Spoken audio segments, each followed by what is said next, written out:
Assalamu alaikum, brothers and sisters, welcome back. Now we're going to be taking a look at the key of reflection.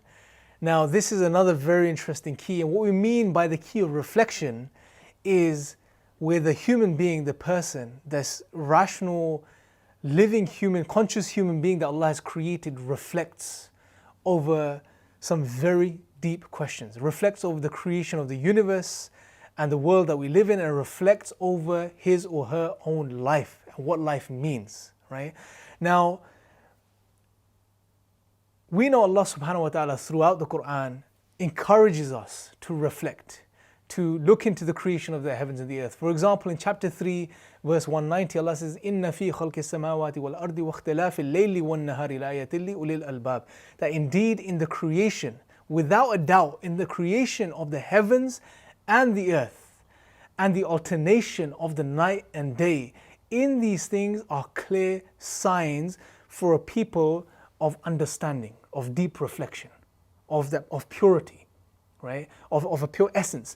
Now, what's very interesting here is that this particular verse, God is asking us, as with many other verses in the Quran, Allah is asking us to reflect over the world that we live in, and to reflect over and to understand that it's not just there for no reason, that there is a purpose behind it, there is a function behind it. And what's very powerful when you reflect over this verse is that Allah is saying, and He's pointing out to us, that there are signs in the creation of this material universe, but also its function, because Allah says, and the alternation of the night and day, right? Because if you think about it, when Allah says, in the creation of the heavens and the earth, in the first part of the verse, that assumes everything, because the night and day are included in that, right? The earth, the sun, the moon, all the things that are required for the night and day to take place are already encapsulated in that. But then Allah specifically mentions the alternation of the night and day.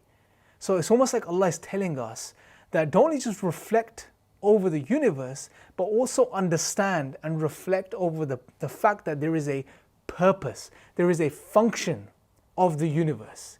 Everything is ordered, everything is following a particular pattern. It has a particular purpose. Now this alone should get the human being, when the human being reflects over the world and the universe, should get the human being to realize deep inside that, hold on a second, if everything around me in the universe has a purpose, then I must surely have a purpose too. This in itself can trigger the fitrah. But on top of this, the human being, and what's very interesting about human beings, if you look throughout history, philosophers, thinkers, one thing that they've always done is they've always engaged with the question of purpose and meaning. Every single philosopher has asked, I would say, has asked the question of, who am I? Why am I here? What's the purpose of life? What does life mean? Right? This has been a fundamental question of human existence. You can't escape this. Every single person is looking for purpose or meaning. Atheists make up meaning and purpose for themselves, because think about this for a second.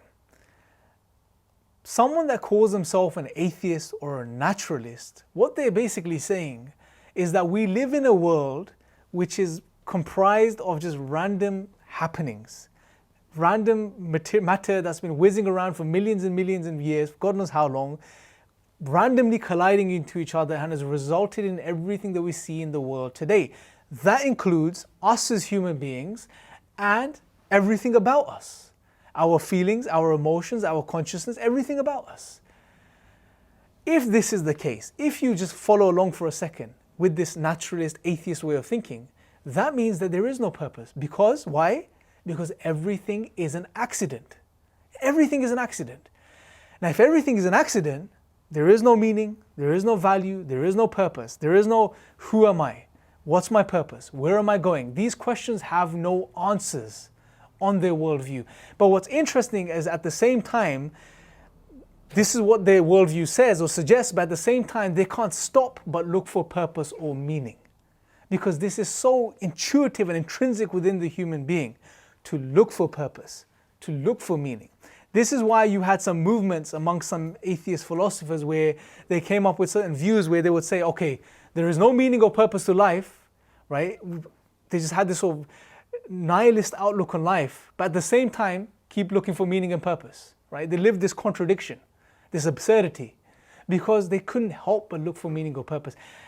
what we can conclude from this is that there is an innate drive that the human being has to search for meaning and purpose.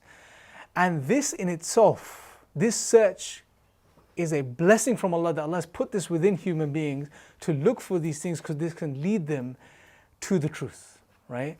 Now, when, for example, the human being reflects over these questions, every single human being will, at some point in their life, ask the question, who am I? Where have I come from? Where am I going? It's inevitable. Some people are good at just brushing it aside and carrying on with life, but others, just because of their psyche and their makeup, they just can't stop thinking about these things.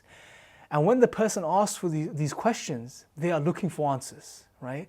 So this becomes an opportunity for us to provide them with the answers, which, when they receive the answers and understand them, becomes a means of awakening that truth within, right? Now think about this. When someone comes to you, say Jack comes to you and you're on a dawah table and says, what's the purpose of life?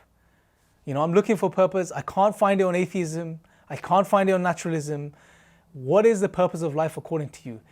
This is a human soul. This is a human being that's come to you looking for an answer, right? This is an opportunity now for you to share some of the truths that we know of in Islam that Allah has given us. So when He asks about purpose, tell them.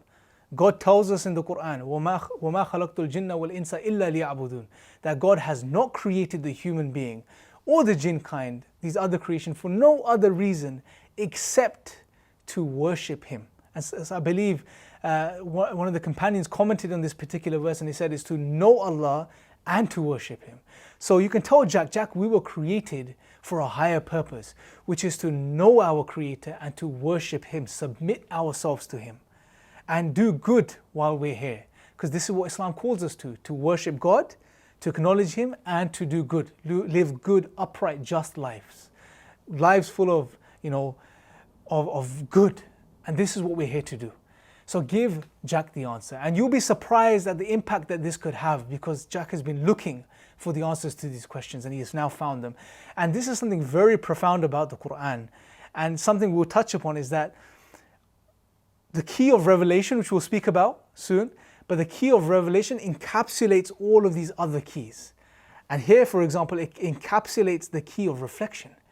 When it comes to asking about meaning and purpose of life, the whole message of the Quran revolves around this theme, which is purpose, which is worship, which in other words is our purpose, to worship Allah, right? So give Jack this. Who am I? You are a human being, Jack. You have a soul. You have other elements to you as a human being. Where am I going? If Jack asks you, Jack, every single one of us, as you know, we're going to die. No one can deny this. But once we die, it's not over. We move on. Our souls move on to the next life. We will be created in another form in the next life, where life will be eternal. There will be no more death. There will be no more trials or tribulations. There will be no more disease or illness. There will just be peace and tranquility if we make it to paradise. So you can give Jack these answers to the questions of, these fundamental questions that he may have, and he can reflect upon these points, and if he reflects upon what you tell him sincerely, as he's already been reflecting upon these questions, the answers will satisfy him, God willing, and he would understand and acknowledge the truth of Islam. So, brothers and sisters, hopefully this section has been beneficial, and we're going to now move on to addressing some of the other keys.